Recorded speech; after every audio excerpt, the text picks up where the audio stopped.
Hernandez. I'm here with my man, Aubrey Gray. We got another special guest for you today, Paul Hernandez, owner and operator of 661 Hoops Live. He's also a player evaluator for Silver Waves Media and a contributor in the past to the Full Court Press Scouting Service. And finally, he's a social studies teacher at Ridgeway High School in Bakersfield. So he's going to have a little bit of a different perspective on not just athletes, but students during this pandemic. So, Coach Paul Hernandez, thanks for joining us. Paul Hernandez, owner and operator of 661 Live Hoops. Thanks for joining us on episode 2 of the Hoops Factory TV podcast. No doubt. Appreciate you. Thank you guys for having me. Really excited to be here. So staying in the kind of college topics, we're talking about recruiting. Kind of a fun topic for all of us would be March Madness. Obviously, so as we record this is the day after the Elite Eight, the last game of the Elite Eight. And so some of the big kind of topics that have been going on in the first couple of weekends of the tournament were the Pac-12 dominance, and then the kind of the California kids. It really was a lot of kids that we have seen in these events that we're talking about over the past few years who have really shown out. The Johnny Juzangs, the Evan Mobleys, even the Oregon State, Jared Lucas, and Ethan, Ethan Thompson. I was going to call him Anderson, but yeah, Ethan Thompson. I remember we saw Ethan Thompson at that CIF semifinals, and then the next year they ended up beating Chino Hills and all that. So with Bishop Montgomery, right? Yeah, Bishop Montgomery. Yeah. So Melo's freshman year they lost, and Melo's sophomore year, Bishop Montgomery and Ethan Anderson beat them. But yeah, we've seen a lot of these California kids kind of showing out, and it's been kind of exciting. What has been your take, Paul, on the tournament so far? Man, it's been fun because I think, for whatever reason, I mean, and I actually was listening to ESPN the other day, and Dick Vitale was on there, and obviously Dickie V is great. You know what I'm saying? This is a legend in the hoops game. But he made a comment, and it's one of those things where I'm like, your job as an expert, though, right, is to be an expert in everything college basketball. And it was a statement was something along the lines of like, we just don't get the opportunity to see. And it's like, well, the opportunity's there. You just got to stay up late. The opportunity's there, though. And I think what we just witnessed the last couple of weeks are, like you said, stuff that we already know. There's been a ton of talent in California, and there always is talent in California. So the fact that you're seeing, I think, some coaching changes at some of those programs, especially UCLA, Cronin's doing a great job. I think, you saw how tough they fought last night, just defensively, you know what I mean, against a team that was way bigger than them. And they were like, we're not getting punked.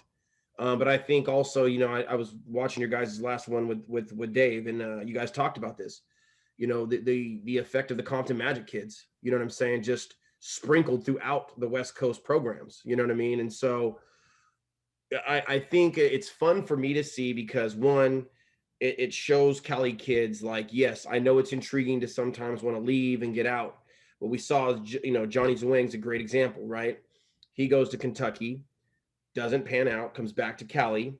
Now he's kind of back. I don't know if it's a comfort zone. I don't know what it is, but it definitely wasn't that he couldn't play at the next level, because he's put up, 4 20-plus point games, had 28 last night, player of the Eastern region. I mean, we saw it at Harvard Westlake, at Compton Magic. I think the last time I saw him play was with Compton Magic. I think it was right before he classed up. It was at Dinos's event in March. It was the Best of the West shootout, I think.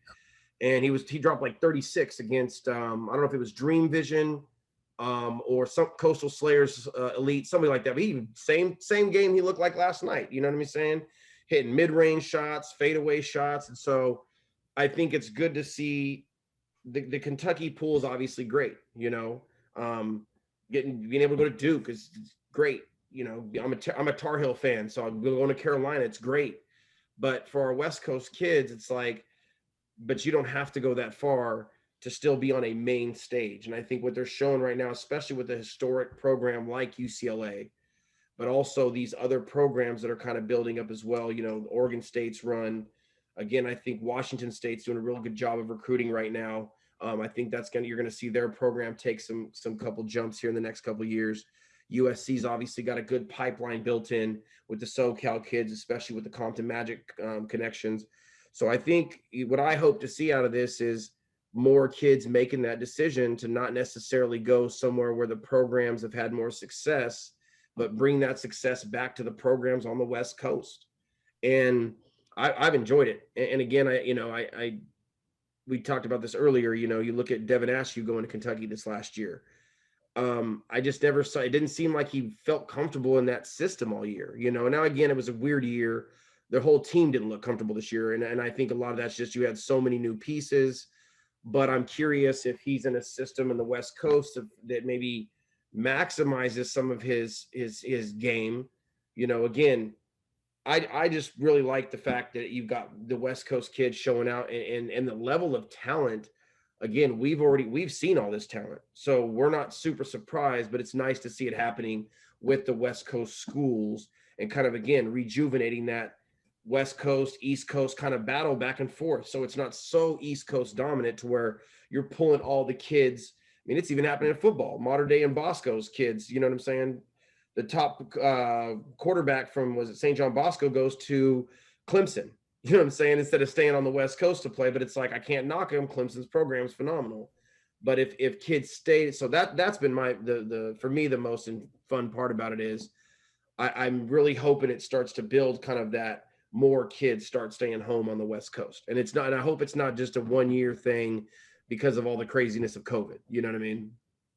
Yeah, I mean, Aubrey, I remember when Mick Cronin got the UCLA job, I didn't even know who Mick Cronin was, and you were very high on the hire. What has been your reaction to the March Madness? And obviously, he touched on Devin Askew. Could you imagine Devin Askew with this UCLA team? I mean, it's a matter of fit and where kids believe they should be. But I'm just proud of the kids, as Coach was talking about, that we've all seen and know, the Cody Rileys, the Juzangs, of course, the David Singletons. These kids really deserve something, and they will have a chance to play. You know what I'm saying? So they can win it all. But I think as far as they've come, they've done a great job, thus far. So last topic, kind of touching a little bit on the G League. The G League Ignite team with all the high school prospects, they started out 4-0, then ended up going 4-7 over the next 11 games before losing in the first round of the playoffs. I mean, obviously, Jalen, who you're going to be familiar with, Paul, that they're in that kind of Central California section. He was able to avail himself very well. But there's plenty of highly rated guys that were in the league right now. Just to name a few: KJ Martin, Preston Chua, Vern Carey Jr., Trey Jones, Kevin Porter Jr. They've all spent time in the G League. I was just wondering, could it be seen as a negative if there's a kid who has to spend next year in the G League? I think, again, it's a tough year to evaluate how the Ignite process went, right? Because again, the league that they wanted to have didn't get that kind of a league. And then even when you had kind of their bubble league going, I think it's hard to say, because if you look at how the exposure went for a variety of kids at the collegiate level, right, that went the college route, I think you really got to see, okay, well, it's actually better for a kid to go the college route. They're going to get more exposure. But again, I think it's hard to tell, because similar to what we were talking about with regards to college players, right? And if I'm a coach and I got to give an offer to a high school kid who I haven't seen in a year and a half, but I got a college dude who's proven himself against other college players, I think you can say the same thing about Jalen Green right now, and the conversations about where he should go in the draft. To me, I think he's the best pure scorer coming out right now in this draft. He, in my opinion, solidified that even more by dropping 20 plus a game against pro players. You know what I'm saying? I mean, on his team was a guy like Jaren Jack, you know what I'm saying? He's had a long career in the NBA. So, being able to prove it against pros versus college, to me, that gives some credibility. If I'm looking at, as an NBA franchise, who do I want to take? What am I going to get out of this guy? I know he can score against pros. So to me, I think for Jalen, it truly helps out. On the flip side of that, and we kind of talked about this briefly, what would it be like for a guy like Daishen Nix right now? You know what I mean? If he's playing with UCLA and you look at that backcourt now, again, it's hard to say don't go that route, but at the same time, do you get pigeonholed as kind of a G League guy if you don't make it the first year? I think that to me becomes the real concern if guys are making this jump, is if you don't get drafted, especially for the guys that went with the Team Ignite, right? That went straight out, you know, from high school to the Ignite team. What does it do to the value of their ability to make it to the pros, or how they're perceived as possible pros? If they go there, they don't have a great season, they spend another year on the G League. I don't know how that does that hurt or help them versus if they went the college route, played 1 year of college ball, maybe dominate there, get drafted. You know, even if they're drafted and sent back to the G League, is there a potential to be, if you're a high school kid that goes to the Ignite team, right? Is there a potential to get labeled as you're that kind of minor league guy? You're never going to be the major league guy, to give it a baseball analogy. You know what I mean? That to me, I think is a real concern. Because again, if you have a Daisha Nix who's at a UCLA, or you know, an Isaiah Todd who, you know, any one number of these guys who go somewhere else and actually play a year. I think Kuminga will be fine as well too. I think he showed enough, especially on the upside, that I think he'll be fine in the draft. I think they still haven't projected top 10. But outside of that, I think it's tough because if where you get stuck after that is pigeonholed as a minor league, you know, G League guy, it's hard to get out of that league. You know, it's really hard. So I think those are some things that will be interesting to look at moving forward. I don't know how much of this year, you know, is negatively affected by COVID and the exposure part. And that's really the hardest thing to say. I mean, if you look at a guy like Jonathan Kuminga, who reclassified, he could hypothetically have played no game. He could have been in purgatory this entire time, playing no games with his high school senior season in back east, where it was the center of COVID. As opposed to actually being on a stage where he was actually increasing his draft status. I saw last night with the UCLA game a guy named Logan Cremonesi who must have reclassified because he's on the UCLA bench instead of at Mater Dei, again, not playing. So yeah, I think it's so tough to say, especially with the year. Aubrey, I know your perspective is always individualistic, where it depends on the individual kid. Do you think that there could be a broad brush applied in this situation, or would you always look at it as the individual player? Yeah, no, I think similar to what Coach Paul was saying, you know, with the Isaiah Todd, if he's at a North Carolina, they become a contender, or if he's with a Florida State, maybe Florida State gets over the hump. So it's so situational today. And then players are thinking as brands and as independents. So it's a little bit different, you know, like we're saying, you know, a little bit of diva culture has gotten into the game. You know, you've got people with, you know, the teams and the different spokespeople that are supposed to be representing you. So it's a lot different than it was when we went to school. But yeah, these kids are just adapting to what's obviously actually trickling down from the NBA game with a guy that, like you mentioned, a Russell Westbrook, or let's say a Kyrie Irving. So they don't just want to be known as basketball players. They don't just want to do basketball things or have basketball interests, as probably our generation did a little bit more, that Kobe Bryant generation. And then the Jordan generation before that, where basketball was the primary focus and really the only thing. So yeah, just kids changing to the advent of today's culture. Yeah, and we were talking about this off air a little bit. For instance, I was mentioning a guy like LaMelo Ball, who, at least from when we saw him kind of in the prep arena, really looked like he was coasting. He always kind of looked like he had the talent, but the drive was the thing that the people kind of questioned about him. But obviously those were false questions. Those were a fool's errand, because he has had no problem adjusting from almost kind of not even having that kind of college experience and going directly from an NBDL straight into the NBA and excelling. Based on, almost like it looks like you could put him on the dream team and his game would just look even better. Like the better players you put around him, it looks like he would just kind of be better. Especially for kind of, you know, throwback. It does seem like that there is more than one way, or it's seeming like there is more than one way to kind of get to that, I guess, elite level. Would you agree with that, Aubrey? Yeah, I would, Jason. I think, and it comes down to, you know, the basketball mind of that certain individual. And as I mentioned before, I think he's on that idiot savant level when it comes to basketball. He has a perfect mind to me, the same way Jason Kidd did, you know, at St. Joe's, and then going up to Cal and then getting into the pros. He was the same Jason Kidd, but he was even better because he had all the best players in the world next to him. So I think that's what it is with LaMelo. I don't think he was really coasting. I just think he, it was his father's coaching and his father's tutelage, and everybody's way is different. And he was able to get there and still be a good kid, be responsible.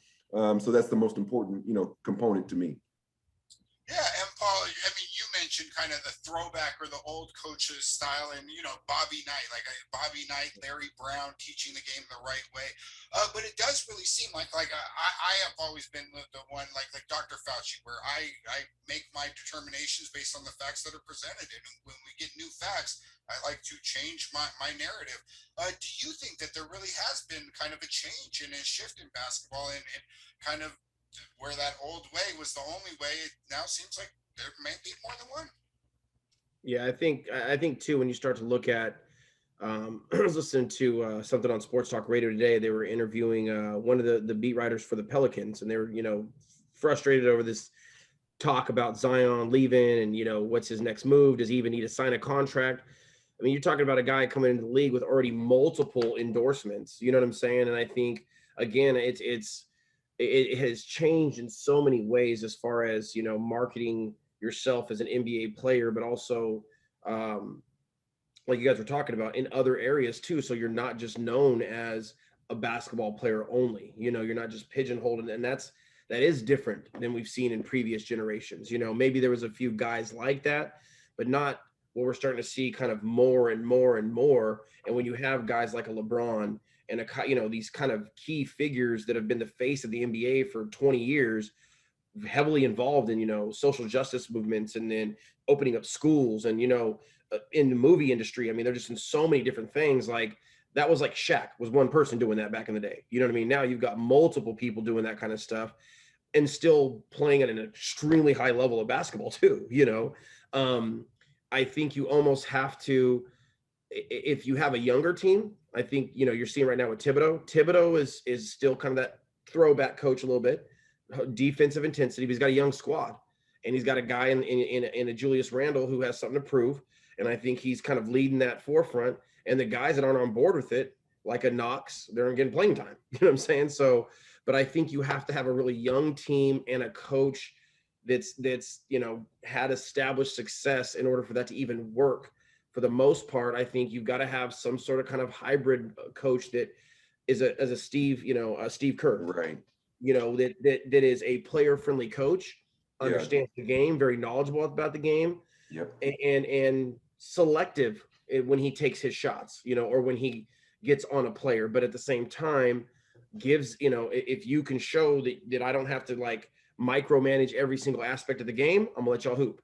And I think that's where the game is right now, because you have guys with such a high skill level across the NBA. And I know, like, even my dad, it drives him nuts to have these conversations, because he wants bigs to be in the post, back to the basket, catch it in there, go to work. And I'm not saying you don't need that, because the Lakers last year were the worst 3-point shooting team in the league, or one of them, and looked like an old throwback team with a bunch of big dudes, and they still won it. So it's not that you don't have to have that, but that style of play across the board is just, the game is so much more diverse, and players are more versatile, so they're not just stuck to one spot. I think you almost have to allow players to be able to do that at the elite level, because you are dealing with such, elite level players at skill sets like a Joel Embiid or Joker. You know what I mean? Joker to me is arguably one of the top passers in the NBA. If he played 25 years ago, they'd be like, what are you doing passing the ball around? Get back in the post and, get your back to the basket and go to work that way. And I think, you have to kind of be a little bit more flexible, but not to the point where you see, I think it happened with some NBA teams where they do have youth. And if you don't have somebody in there that has a good reputation and can, like a Thibodeau, then you see it just looks bad. Sacramento Kings, like the Detroit Pistons. There's a lot of teams out there that just, the Lakers before this, this resurgence. Look at all the great Laker young guns out there right now. Brandon Ingram, to me, I'm like, yo, you better go get him back when LeBron retires, because that man could fill LeBron's spot if he leaves, but not on that level, but Julius Randle doing really well. who else? Even guys like Josh Hart, they're playing well.